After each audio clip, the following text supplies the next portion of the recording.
Estamos no ar. Eu vou chamar o Marco Aurélio. Te chamei.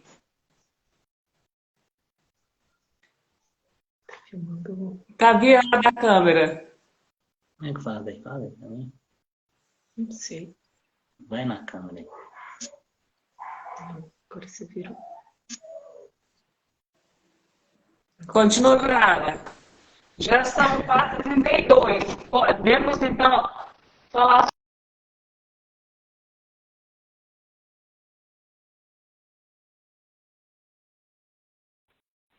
Uhum. Sim, Manu. Bom, no dia 23 ele fez outra tomografia. Aí que o médico me disse que não tinha progressão nas lesões.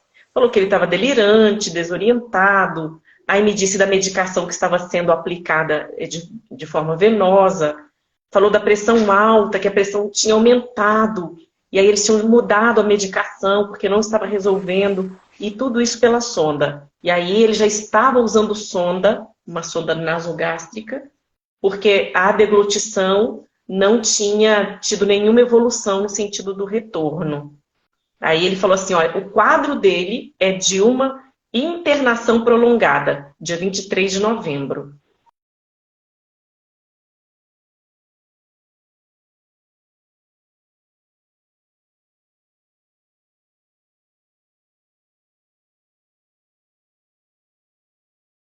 Ele não tem febre mais, mas a pressão ainda é controle.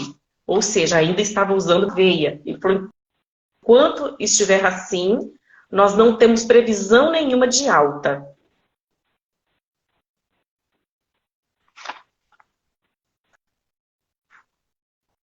Bom,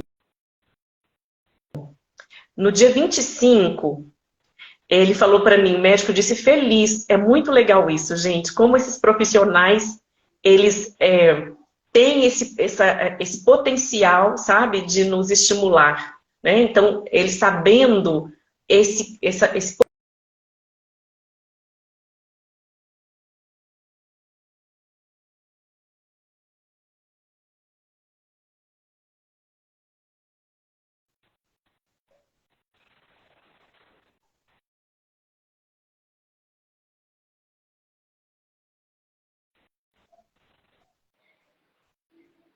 Você tem nos ouvido, Manu?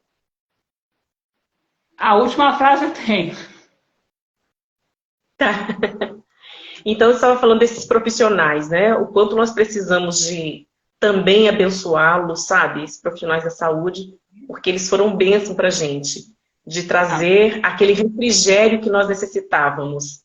Então, eles talvez não tenham noção disso, né? Mas as notícias que a gente recebia, por menor que fosse, trazia para a gente um refrigério muito grande.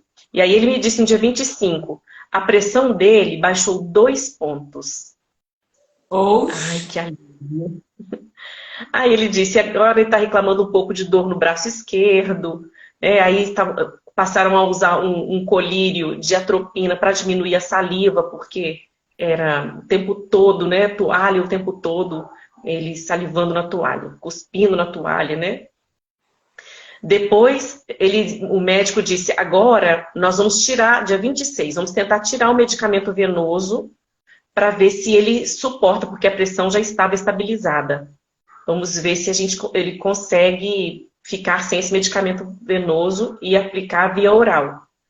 E aí, ele falou, ele está menos confuso, e à medida que a pressão for sendo equilibrada, a alta vai sendo planejada. E aí, sabe, isso foi melhorando. Aí ela aplicando também a medicação para confusão mental, foi melhorando também. Aí ele falava, ó, mas ele continua sem deglutir. Aí eles falavam para mim, ele estava tomando banho. Aí eu pensava, ai, foi pro banheiro, tomou banho. Não, gente, era banho de leito. Então eu pensava, ele está andando, ele conseguiu andar, que ele foi tomar. Não. Aí os enfermeiros me falavam na hora da visita, né, visita virtual. Ele tomou banho, mas foi de leito. Ai, que tristeza, gente, agora. Quando voltar para casa, o que a gente vai fazer? No dia 27, ele sentou na poltrona. Que vitória! Ai, Dia 27, sentou na poltrona com apoio. E aí começou, a partir do momento que ele começou a sentar na poltrona, começou também a fisioterapeuta indo até o CTI para fazer com ele algum movimento dentro do quarto. Aí, nisso, nós estávamos já recebendo notícia de que a pressão estava sendo controlada por medicamento oral. Outra notícia boa. Então, a pressão estava 13/8. Aí o médico tem de permanecer 13/8. Então, com medicação oral. Depois, ele já estava, dia 28/11, estava estável, sem queixa, quase sem secreção, ficou em pé, não tinha retenção urinária, poucos períodos de confusão mental. Então, a gente estava vendo a evolução. E o que a gente estava entendendo nesses momentos, né? O quanto essas orações, elas eram eficazes. Né? E a Bíblia vai dizer isso pra gente, né? Que a oração do justo, ela é eficaz em seus efeitos. E quantas pessoas estavam fazendo orações por nós diariamente. Né? Então, essa eficácia estava gerando efeito. E aí, uma coisa que também é muito importante eu dizer, que a fé, ela é um grande, um elemento essencial na minha vida. E acredito na vida de muitas pessoas.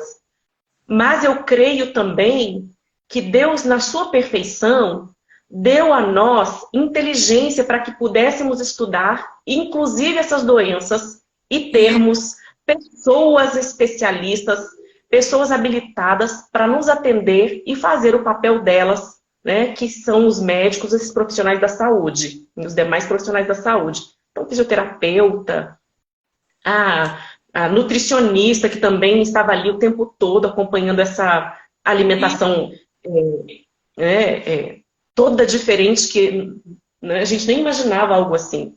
Então, nós somos muito gratos a Deus por essas pessoas, gratos por Ele ter nos dado inteligência para que nós pudéssemos desenvolver uma boa medicina, bons medicamentos, aparelhos de tecnologia avançadíssima, né, para detectar um AVC isquêmico no tronco encefálico, né? Ainda que, do meu ponto de vista, tenha demorado, tem um médico que diz assim pra gente, não é algo fácil de ver. Então, na tomografia, não conseguiria ver com facilidade. A ressonância que possibilitou isso. Então, os médicos, inclusive o nosso médico, né, que é clínico geral e cardiologista, ele fala, não é algo simples. Então, me incomoda ainda hoje um pouco de dizer que ele chegou ali no sábado e teve um diagnóstico na segunda-feira. Mas eu não sou médica. Né? Eu não sou médica. Então, se eles falaram para mim que o que foi possível a eles foi nesse tempo, eu acredito e quero dizer assim, graças a Deus pela misericórdia dele ter se renovado sobre a vida do Marco Aurélio naquele dia. Porque naqueles dias, né, que permitiu que ele continuasse vivendo e não houve um avanço na lesão daquele AVC isquêmico, né, para que ele voltasse. Vamos combinar que ele teve AVC de tronco, ou seja, ficar acamado durante meses. E olha como ele está. Gente, está incrível. Muito bom isso, gente. Mano, você viu que ela fala um pouquinho, né? Ela me deixou falar. No dia 1º de dezembro, a médica me disse assim, nós já estamos pensando em dar alta do CTI para ele. Ai, que alegria! Que coisa boa! Aí ela falou, você vai precisar de vir para o hospital ficar com ele, porque ele não consegue locomover, ele precisa de uma pessoa para ajudá-lo nessa locomoção aqui dentro e não vai ter um profissional para ficar o tempo todo. Falei, aí eu liguei para minha sogra, e nisso eu contando para minha sogra conta-gotas, né? Minha sogra já é uma pessoa idosa, e aí eu ia dizendo para ela, olha, o Marco Aurélio internou, ele passou mal, teve uma dor de cabeça muito forte, internou, aí tá em observação. Depois, os médicos viram que ele tá com uma veia entupida, vai precisar de fazer. E aí eu fui contando a conta-gotas, aí ela foi entendendo, falei para ela que ele ainda estava... Só falando, todo dia dava notícia para ela, um boletim chegava até ela. Aí Nesse momento, eu disse para ela que, falei, em algum momento eu preciso que a senhora venha ficar com as meninas para mim, que aí eu vou ficar no hospital com ele. Aí ela já estava de sobreaviso, então ela já veio e nós fomos já no dia, ainda no início de janeiro, peraí, deixa eu voltar aqui. No dia 2, nós estávamos então já no quarto. Aí fui acompanhá-lo. E aí, verdade, graças a Deus, uma coisa assim, ele teve a síndrome de Wallenberg, é isso mesmo? E aí, soluço, ele soluçava sem parar. Ai, me conta! Terrível. Ele voltou ainda para casa com soluço, mas tinha momentos no hospital que ele não soluçava. E foi muito interessante, quando eu cheguei no hospital para acompanhar a mudança para o quarto, ele me viu e aí ele teve uma crise de soluço. E aí ele ficou horas soluçando. Que ele não acreditava, apesar da confusão mental, ele não tinha noção de tudo que tinha acontecido, da gravidade, mas ele também não sabia que se ele voltaria para casa. Né? E aí que eu fui contar para ele o que ele tinha. Contei num momento que a gente teve uma videochamada, mas ele estava bem confuso ainda, então eu não sei como ele absorveu a informação. Aí no quarto nós pudemos conversar, eu fui contando para ele parcialmente, né, o que a gente tinha vivenciado. E aí tinha noite que eu ficava acordada no hospital com ele, porque ele não parava de soluçar. A noite toda soluçando. Ficava 2 dias? Ficava horas soluçando. Eu parei de soluçar, mano. Quando eu saí do CTI, eu não estava soluçando mais, não. Aí eu vi ela e comecei a soluçar de novo. A culpa foi dela. Ele ficou emocionado. A Cláudia Santos mandou o seguinte: gratidão a Deus por tanto cuidado, gratidão a todos que fizeram parte da nossa corrente de oração, gratidão aos profissionais de saúde, gratidão pela cunhada maravilhosa. Meu irmão é um milagre. O Rony César Padilha, que ele, acho que foi semana passada que ele teve aqui, também com AVC de tronco, ele disse: eu tive muitos soluços. Uhum. Tomava medicamento para cessar o soluço? Você tomava? Tomava e não adiantava nenhum deles. Depois, quando nós viemos para casa, era engraçado que quando ele chegou, nós ficamos no quarto das meninas, que nós precisamos de inclinar uma cama. Não daria para fazer isso com a nossa. Então, nós inclinamos uma cama por causa da medicação. Tirei todos os pés, só ficou 2 pés, o resto tudo eu tirei e a cama ficou inclinada assim. Porque era o único jeito que eu tinha que ficar, que eu ficava assim no hospital, aí aqui também foi assim, e o único jeito de fazer isso foi na cama da minha filha mais velha, né? Aí eu dormi lá assim, desse jeito. Eu já deitava descendo a serra, né? Eu tinha que deitar lá em cima, senão na verdade, no início da noite eu estava lá em cima. Na manhã eu estava quase lá embaixo, em pé. Mas foi assim. Bom, falar que ele ir para casa foi um alívio? Sim, foi um alívio. Mas aí vem aquela sensação de solidão que a gente se encontra como família, porque a gente está amparado pelos médicos.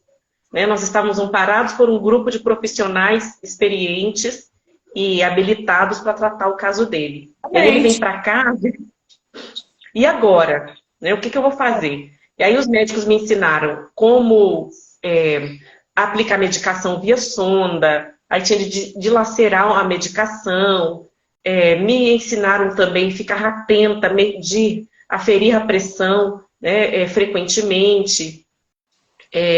Aí o médico também me disse assim, o neurologista que ainda acompanha ele, no momento da alta, ele disse: olha, os 6 primeiros meses são primordiais na recuperação. Ele falou: não posso falar de sequelas agora. A gente fala de sequelas do AVC depois de 1 ano. Então nós vamos tratar com as terapias de recuperação para depois a gente falar de sequela. E aí eu já saí do hospital com o telefone da fisioterapeuta que o atendeu lá, eu pude conversar com ela, é a fisioterapeuta dele até hoje, Isabela Ó, Cury, também uma bênção na nossa vida. E saí também com contato da fonoaudióloga, porque precisaria fazer a terapia para corrigir a afasia e a disfagia, né? Que eram duas coisas que precisavam de ajuda. cansa o maxilar de mexer tanto, aí dá esse problema também. Uhum. E a vozinha fraquinha E e aí, como que fanhosa. eu faço forte hoje em dia? É fonoterapia. E tem um detalhe. A última consulta que nós fizemos o último exame que nós fizemos com uma fonoterapeuta em Belo Horizonte, ela viu que uma prega vocal dele estava paralisada. Eu não sei se voltou. Só Ah, direito que estava funcionando, mas ele já estava falando muito forte. Eu falo que hoje ele é ainda mais escandaloso do que antes do AVC. Fala mais alto do que antes. Então, ela disse que uma prega estava paralisada, só a direita que estava funcionando. Eu acho que até um exame que precisaria ser repetido para a gente ver se essa sequela também permaneceu, né? Ou, melhor dizendo, se é uma sequela, né? Porque eu acredito que pode ter o, mudado esse quadro. o Rony César perguntou: teve problema com deglutição? Aí veio para casa com a sonda nasogástrica. Aí eu tive de providenciar aquela medicação, aquela alimentação integral. Precisei de comprar em Belo Horizonte, que eu não encontrei por aqui. Aí um taxista que trabalha aqui, mora aqui no Ouro Branco, trabalha aqui, ele faz esse tipo de serviço. Encomendei lá em Belo Horizonte, ele buscou para mim, trouxe, e o médico só liberaria mediante a chegada dessa alimentação. Ele disse, não posso correr o risco de ter um paciente depois desnutrido ou com... não é só questão da alimentação, mas também a questão do funcionamento do corpo por causa dessa ausência da alimentação, né? Ô, Manu, sabe o que aconteceu? Falar assim, grosseiramente, que eu costumo dizer assim, todo mundo fala do pombo, do peito de pombo de Adão, que o homem tem, principalmente, é mais elevado que a mulher. Isso, o esôfago nosso, né? O meu fez assim, ó. Ele é reto, vai assim e o alimento vem, entra aqui e desce. O meu fez isso, ó. O meu dobrou. Aí por Ah, isso que eu não deglutia nada. Então tudo que entrava na minha boca chegava aqui não tinha caminho porque o caminho estava dobrado. Aí eu tive que fazer um tratamento com a fono para isso voltar de novo e eu começar a comer. Aí eu comecei a comer líquido, tomar líquido, depois aquela papinha amassada, depois um pouquinho mais sólido, e assim foi, devagarzinho, devagarzinho. Antes era tudo sonda nasogástrica, eu costumo dizer para minha esposa que ela só me dava todinho. Aí, vamos lá tomar todinho. Aí eu sentava na mesa, todo mundo com aquele prato lindo, maravilhoso, e eu tomando todinho. Ah, era só Deus. triste, né? Terrível. Então ele começou, a moça que trabalhava como fonoterapeuta aqui no município, ela tinha experiência, não tinha experiência com disfagia. E aí nós fomos, mas ela ajudou muito nessa parte da fala, né? Da afasia. Então ela ajudou muito nessa parte. Aí nós procuramos uma fono especializada em Conselheiro Lafayette, e ela começou a trabalhar com bandagem, eletrochoque, com recursos diversos. E aí, no dia 7 de fevereiro, ele faz aniversário.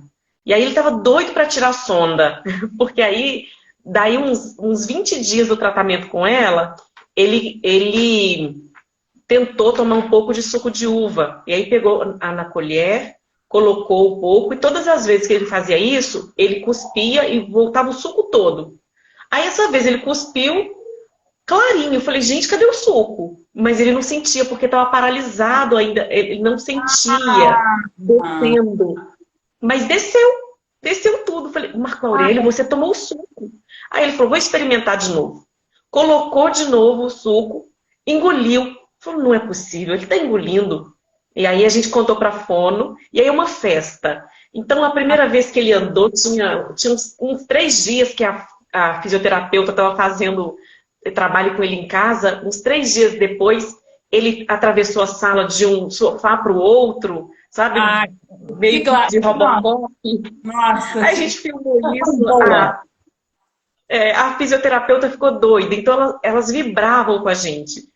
Aí, quando ele engoliu esse suco, a fonoterapeuta vibrou. Ai, não acredito. Então, agora você vai fazer isso comigo. Aí, lá no consultório, ela deu alguma coisa para ele tomar e falou, não é que desceu mesmo? Então, agora a gente vai tentar fazer com líquido fino. Aí começou, dá um suquinho de limão, dá um suquinho ali, dá outro suco, e vamos experimentando.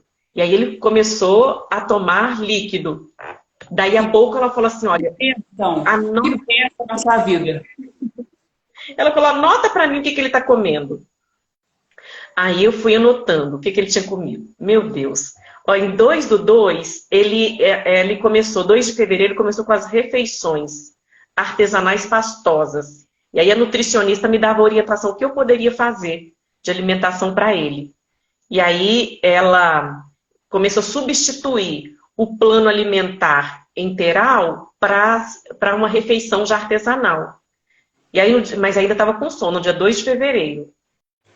Aí eu comecei fazendo já um líquido um pouquinho mais grossinho. Então, tipo um caldinho de feijão ralinho. Aí ele já começou a deglutir. E aí eu medindo quanto que ele tinha engolido. No dia 4 de fevereiro, a sonda começou a sair. E agora, hein, gente? O que a gente vai fazer com isso? A sonda saindo. E o aniversário dele era dia 7. Ele estava pedindo a Deus para tirar a sonda de presente de aniversário. E aí? Aí no dia 4 a sonda começou a sair. Aí, Sozinha. por volta das 10h30, percebemos mais ou menos 15 centímetros da sonda para fora. Aí nós tivemos uma consulta com a fonoaudióloga e ela orientou a retirada. Aí ela disse assim, vai no hospital e pede para o pessoal retirar. Eu não vou retirar, não. Passa lá na emergência e pede para o pessoal retirar. Aí eu liguei para gastro que eu acompanhava, falou, gente, isso é uma coisa muito simples, não precisa vir aqui para isso, não. Vocês mesmos podem tirar. E aí eu falei, não vou tirar isso, não, tô com medo. Aí a fisioterapeuta, ela é muito corajosa, sabe? Muito boa de serviço. Muito corajosa, muito. Aí ela chegou por volta de 11h15. Aí ela falou assim, peraí que eu vou tirar.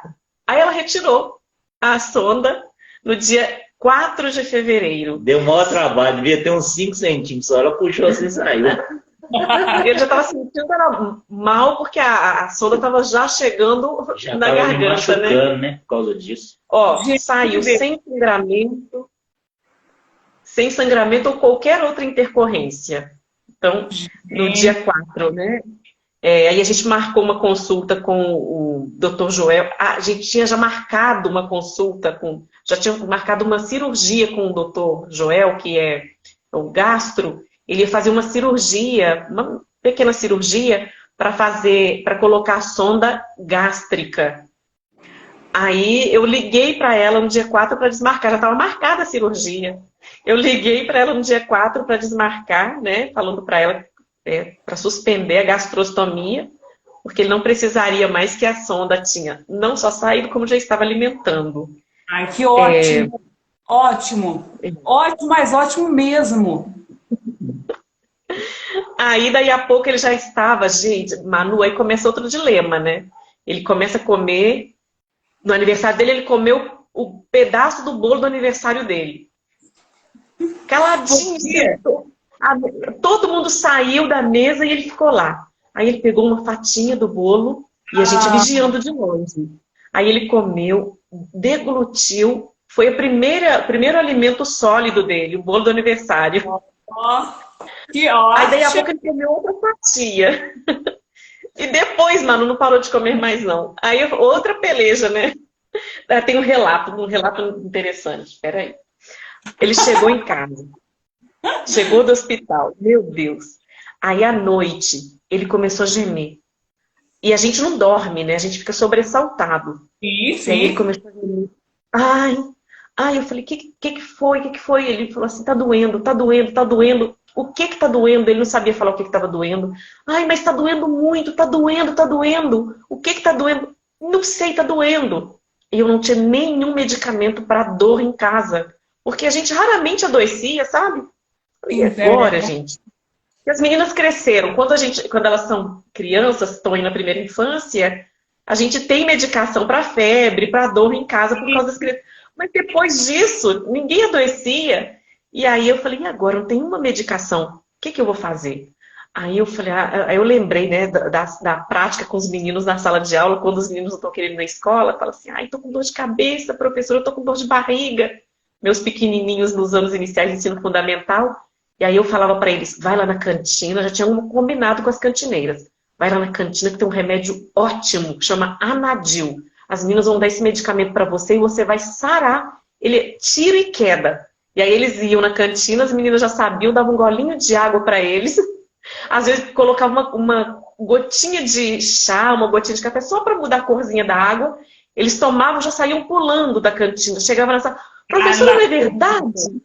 Aí eu lembrei do Anadil. Falei, gente, esse homem está tomando medicamento de tudo quanto é jeito. O que eu vou fazer? Fui na cozinha, coloquei um pouco de água na minha xícara. Naquela tipo de injeção. Seringa. Na seringa, isso. Na seringa, coloquei água na seringa e disse para ele, eu vou colocar então a medicação para dor aqui na sonda para passar. Então, se não passar, eu vou ter que voltar para o hospital com você. E ele, até hoje, tem pavor de hospital.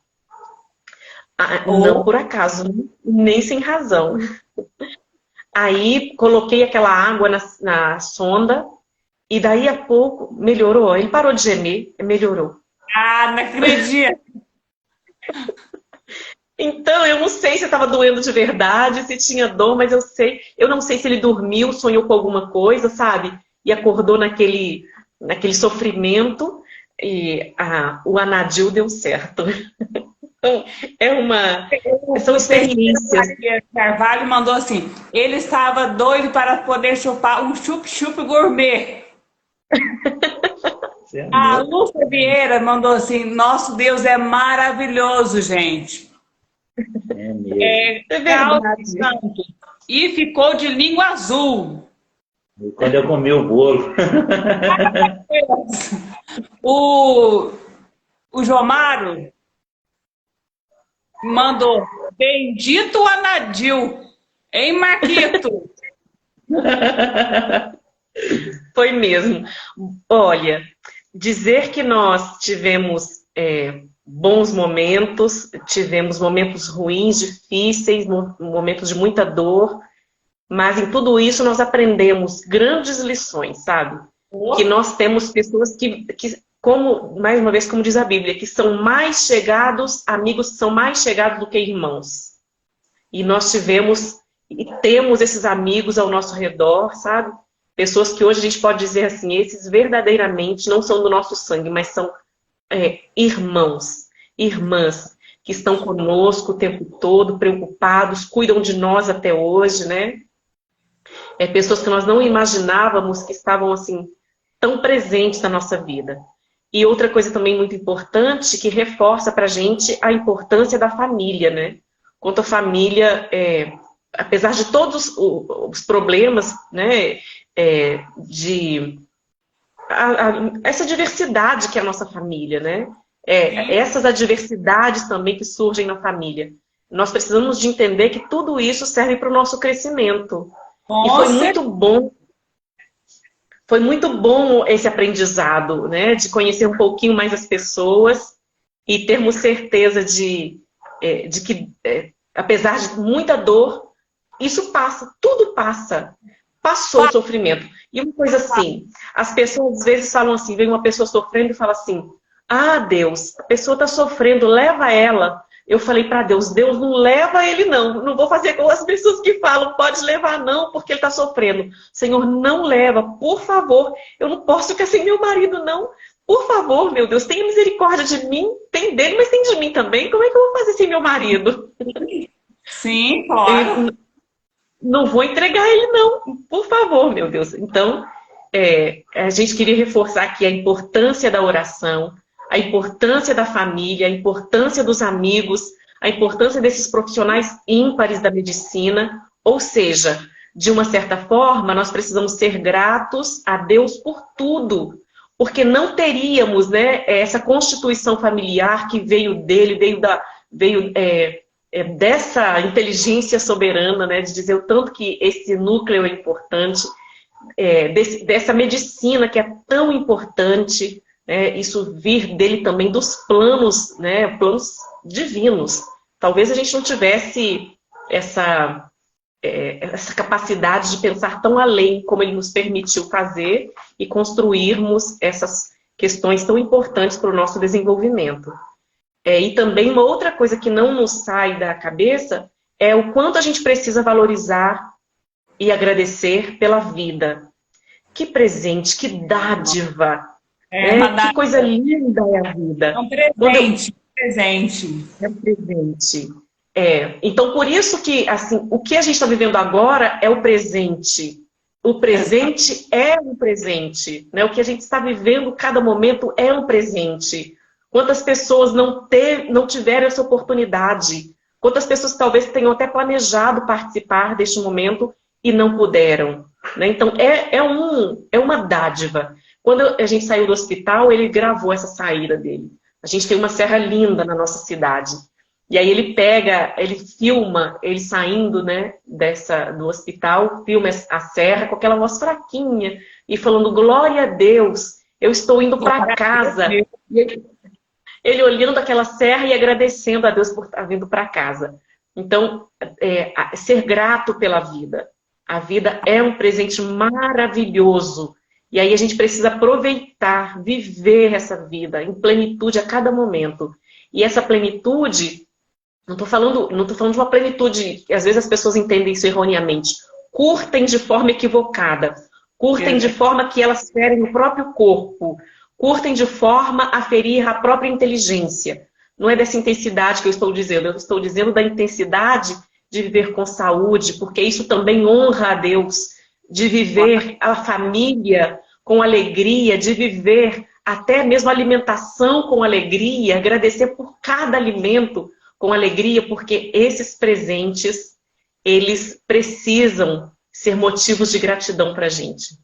Então, eu agradeço a Deus por ter vivido essas dores, mas mais ainda por viver essa alegria de tê-lo conosco. Saudável, né? Então, a gente tem aí uma sequela motora, que é o equilíbrio, tem hoje uma marcha reduzida, né, uma mobilidade reduzida, mas nada o impede de fazer tudo. Em maio, ele foi renovar a carteira, e ele preocupado, e agora? Será que eu vou renovar? Né? E aí renovou a carteira por mais 10 anos. Mais uma vez, graças a Deus, porque ser motorista dele foi uma experiência muito difícil. Ele é muito exigente. Ele dirige há muitos anos. Então, assim, para ser motorista, para ele tem que ser perfeito. E eu não sou perfeita.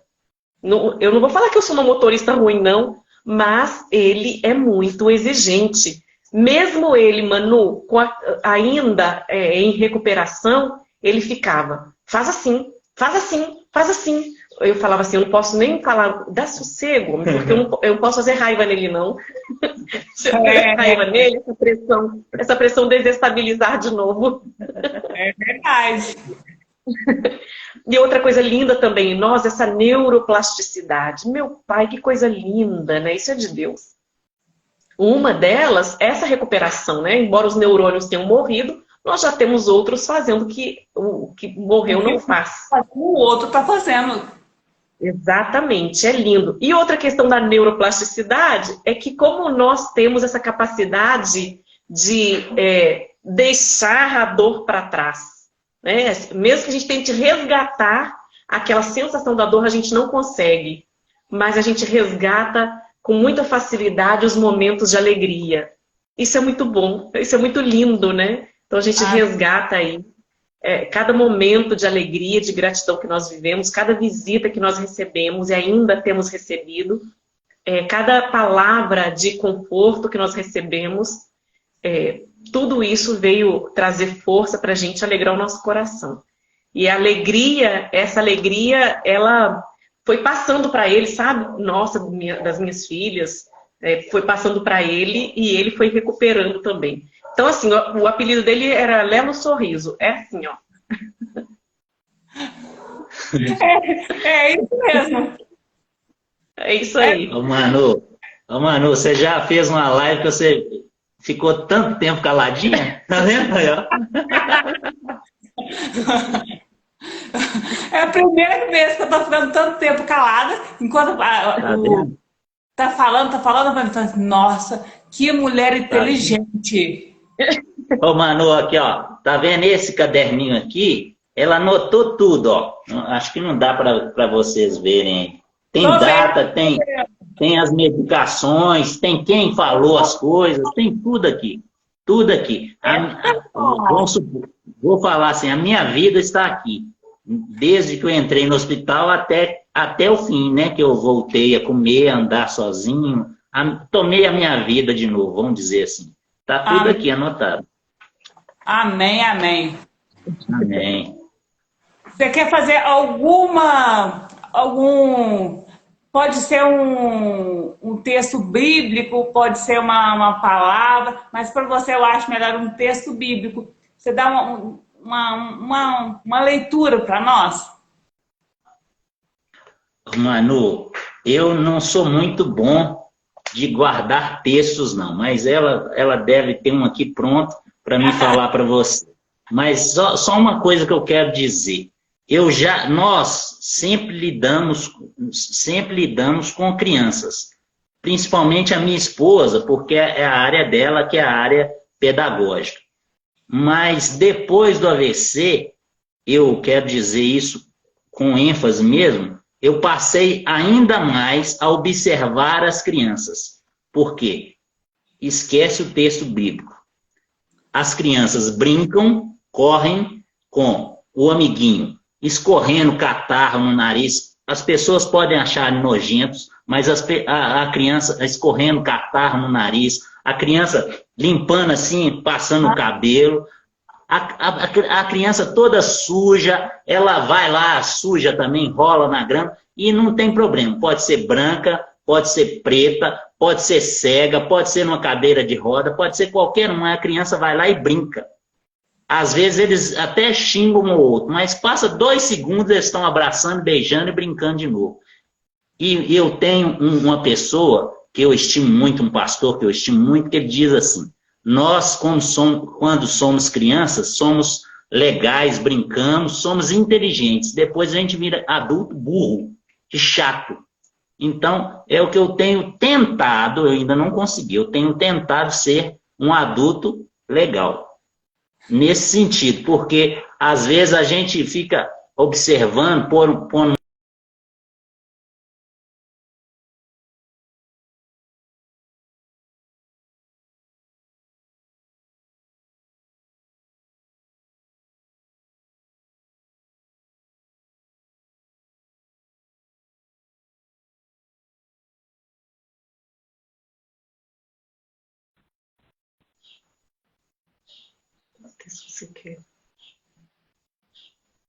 Oi, perdi a última palavra.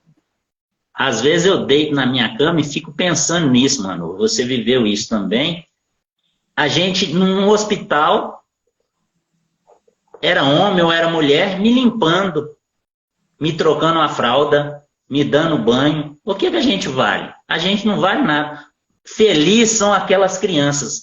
E aí eu digo tudo.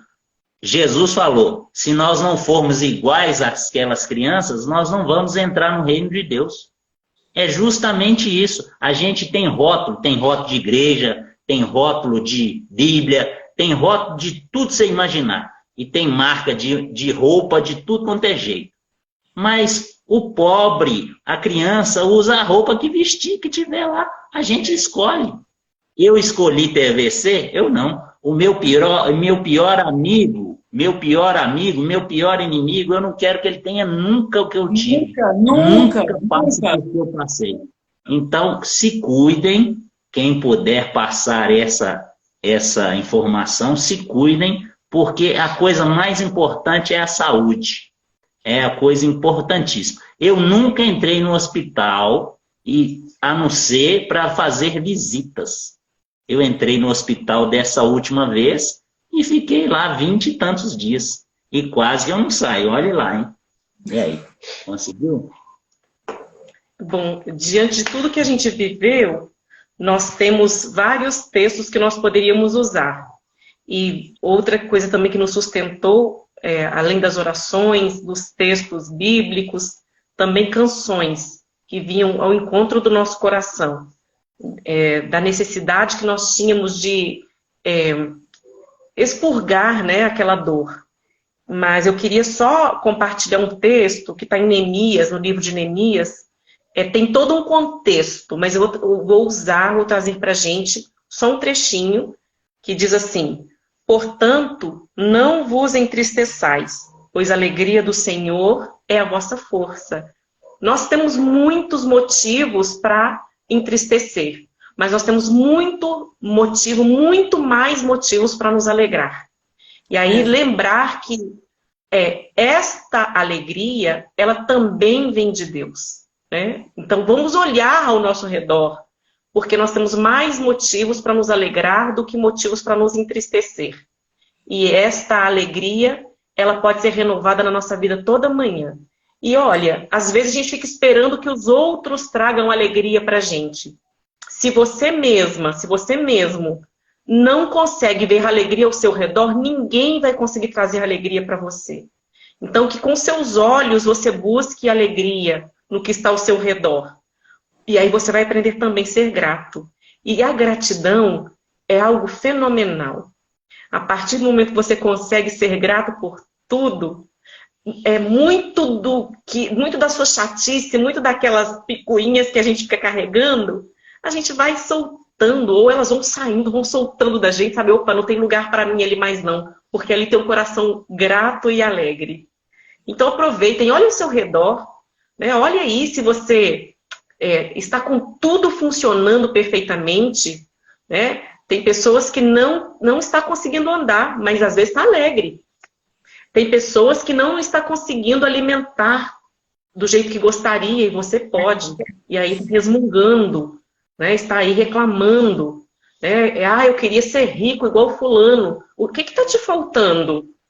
O que está te faltando? Às vezes está lá o fulano rico no leito de morte. O dinheiro não vai comprar a vida dele. Exatamente. Né? Então, alegre-se, seja grato. Estampe um sorriso no rosto e saia por aí que você vai receber sorriso de volta. E eu quero agradecer, viu, Manu, por essa oportunidade. Muito obrigada a vocês dois, viu? Compartilhar com você essa história, que ela nos faz também lembrar o quanto nós temos motivos para sermos gratos e alegres. Ô Manu, eu não posso deixar de falar isso para terminar, não. Mulher ainda fala mais que homem.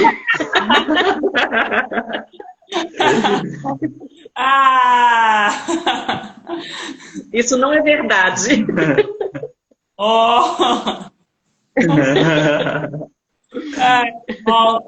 Eu fiquei extremamente grata que você falou. Eu vou no sábado. Eu falei, venha e pode falar o que você quiser. Mas eu não conhecia sua esposa, mas eu tiro o chapéu para você e para ela, viu? Casal feliz, felicidade. E, nossa, o que ela falou, a gente tem que ver o lado do irmão. Eu acho que ela eu tenho certeza que ela é fenomenal. Ô Manu, e para encerrar mesmo a minha parte aqui, eu tô ótimo, igual você falou, e hoje é dia 3, né? Tem 2 dias que eu voltei a trabalhar. Então, para completar mais ainda a coisa aí. Então, eu consegui retornar ao mercado de trabalho com PCD, mas consegui. E vou fazer uma coisa que eu fiz praticamente a minha vida quase toda, que é auxiliar no controle de manutenção. Então eu vou vou estudar durante 3 meses no Senai, onde eu já passei alguns períodos, e vou voltar ao mercado de trabalho daqui a 3 meses, mas eu já estou fichado na empresa. Então, isso é para completar mais ainda a alegria nossa, né? Em todos os sentidos. Que bom. Nossa, fiquei feliz. Mas, mais uma vez, graças a Deus por tudo. E graças a Deus pela sua vida também, viu, Manu? Que não se entregou e está usando este canal, né, de comunicação social para dizer às pessoas a importância da vida e também do AVC, né, de cuidar quanto ao AVC. Isso aí, Manu, continue assim. Parabéns para você, viu? Obrigada. Tchau, Manu. Um abraço para todos.